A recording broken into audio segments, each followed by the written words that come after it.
అభ్యర్థి అందరూ కూతురు కొడుకు అందరు తిరగాలి కదా ఎలక్షన్.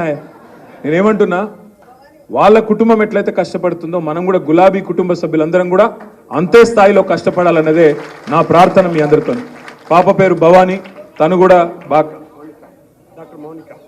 డాక్టర్ మౌనిక గారు, తను కూడా కష్టపడుతున్నది. దయచేసి నేను మిమ్మల్ని ప్రార్థించేది, మిమ్మల్ని అందరినీ కోరేది ఒకటే, ఈరోజు పోటీ ఎవరెవరికి జరుగుతుంది అంటే 10 ఏళ్ల నిజానికి, 10 ఏళ్ల బీఆర్ఎస్ అనే నిజానికి, 100 రోజుల అబద్ధానికి, మరొక 10 ఏళ్ల విషానికి, ఈ మూడిటి మధ్యనే పోటీ జరుగుతున్నది. 10 ఏళ్ల నిజం బీఆర్ఎస్, 10 ఏళ్ల విషం బీజేపీ, 100 రోజుల అబద్ధం కాంగ్రెస్ పార్టీ. ఈ మూడిటి మధ్యనే పోటీ జరుగుతున్నది, వ్యక్తుల మధ్యన జరుగుతలేదు. అబద్ధం 100 రోజుల అబద్ధం అని ఎందుకంటే నేను ఉత్తగానే అంటలేను. బస్సు ఫ్రీ, బంగారం ఫ్రీ అన్నాడు. ఇప్పుడే మా కేతక్క ఏం చెప్పింది, కళ్యాణ లక్ష్మి దిక్కు లేదు, ఏం దిక్కు లేదు, ₹1,00,000 ఆ పాత చెక్కులే వస్తున్నాయి తప్ప బంగారం లేదు, మన్ను లేదని తిట్టిందా లేదా? ఉత్తానే తిడుతున్నారు అయ్యాల ఆడబిడ్డలు. అటు ఆడబిడ్డలు నారాజున్నారు, ఇటు ఊర్లలకు మేడ్చెల్ల ఊర్లకు రైతులు పొల్లు తిడుతున్నారు. డిసెంబర్ 9 నాడు ఎక్కడున్న రైతన్నలు 2 లక్షలు తెచ్చుకోండి, నేను కడతా, 9 తారీఖు నాడు నేను దస్కత్ పెడతా అన్నాడు. మరి ఆడవాయ్ డిసెంబర్ 9 వాయ్, జనవరి 9 వాయ్, ఫిబ్రవరి 9 వాయ్, మార్చి 9 వాయ్, ఏప్రిల్ 9 రావట్టే. కానీ 2 లక్షల రుణమాఫీ లేదు, ఓదికి రుణమాఫీ లేదు, రైతు బంధు రాదు, కరువు వచ్చింది, కనీసం మంత్రులు ఊళ్ళకు పోరు. అక్కడ కరువు వచ్చి రాళ్లవాన పడితే కూడా రైతులను అడిగినోడు లేడు, పట్టించుకున్నోడు లేడు. కనీసం అధికారులు పోయి ఎన్యూమరేషన్ చేసి ఎకరానికి ₹10,000 నష్టపరిహారం ఇవ్వమంటే అది ఇచ్చే తెలివి లేదు. అందుకే నేను అనేది 100 రోజుల అబద్ధం రేవంత్ రెడ్డి పాలన. ఒకటి కాదు, ఏ పని కూడా ఇప్పటి వరకు చేయలేదు రేవంత్ రెడ్డి గారి ప్రభుత్వం. నేను మిమ్మల్ని మనస్ఫూర్తిగా కోరేది, మనస్ఫూర్తిగా ప్రార్థించేది, రైతుల్లో ఆల్రెడీ చర్చ చాలైంది. రైతుల్లో ఆల్రెడీ మంట ఉన్నది. అటు ఆటో డ్రైవర్లు వాళ్ళు మంట మీదే ఉన్నారు, వాళ్ళు కూడా కోపంగా ఉన్నారు.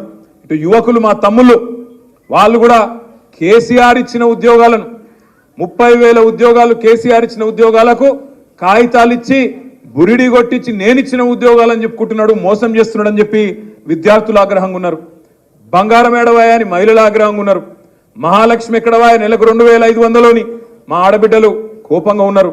అదేవిధంగా పెద్ద మనుషులు 2,000 ఏంది, నేను 4,000 ఇస్తా, కేసీఆర్ 2,000 ఇస్తే సరిపోతుందా, 4,000 ఇస్తా, కేసీఆర్ ఒక ముసలవ్వకో ముసలయ్యకో ఇస్తున్నాడు, నేను ఇద్దరికి ఇస్తా, ఇంట్లో ఇద్దరుంటే ఇద్దరికి ఇస్తా అని చెప్తే ఇలా వాళ్ళు రగిలిపోతా ఉన్నారు.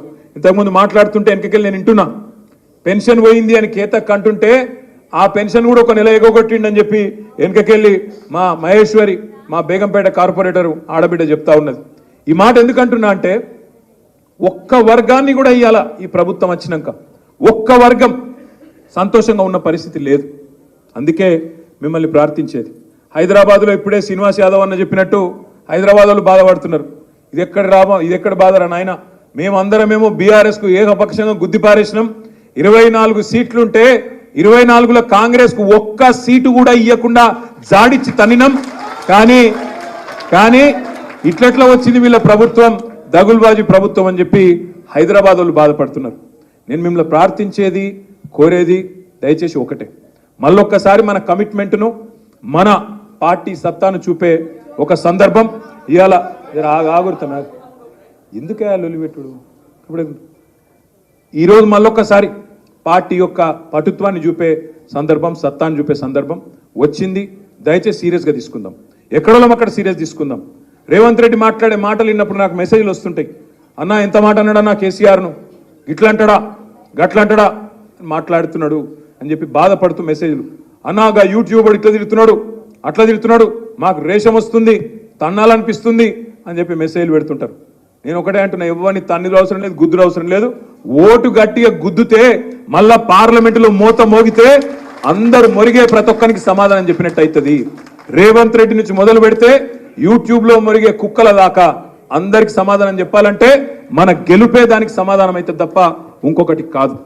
ఇంకొక మాట కూడా నేను మీకు విజ్ఞప్తి చేస్తున్నా, మాకు కూడా ఉంది బాధ. అరే గింత 10 సంవత్సరాలు ముఖ్యమంత్రిగా ప్రజల మద్దతుతో పనిచేసిన నాయకుడు, తెలంగాణ అనే రాష్ట్రాన్ని పుట్టించిన నాయకుడు, శూన్యంలోంచి సునామీ పుట్టించిన నాయకుడు కేసీఆర్.